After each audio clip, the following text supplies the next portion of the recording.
poison. I would like to do just a case study for 1 minute on the China corruption link and the role of our work more broadly in that. Malaysia, for 61 years, one party governed this country since it became independent in 1957.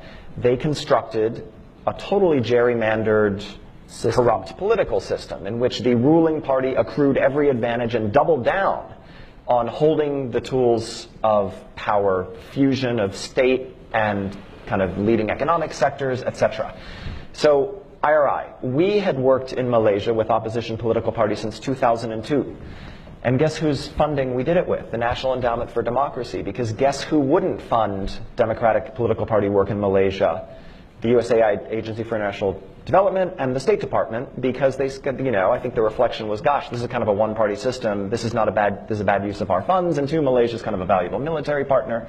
So for 15 years, working with NED resources, we worked to strengthen Malaysian opposition parties. And guess what happened 2 months ago? After 61 years, they won. Not thanks to us, thanks to them. The good guys won. There was such a reaction to the excesses of corruption and cronyism and nepotism. It had nothing to do with us. But it was the excesses of the one-party state, the kind of logical culmination of the abuses of power in this quite rich Southeast Asian country.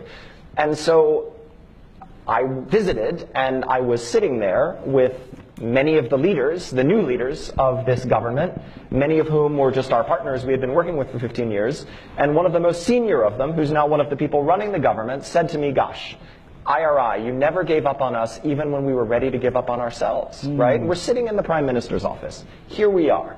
That's a tribute to them, not a tribute to us, but it's an example of playing the long game. And the reason I wanted to bring this up is the link, because guess what the first step, really one of the first steps the new government took? It froze Chinese infrastructure investments because it had opened the books and discovered that there was a lot of funny money swishing around what had been this very corrupt, closed, unaccountable system. Right? And so there is a big corruption cleanup, and there is a big kind of a deep dive on foreign influence in this country. This is not a hugely pro-American country. It's probably never going to be an actual U.S. ally. But this is going to redound to our benefit, right? And that's an example of the long game.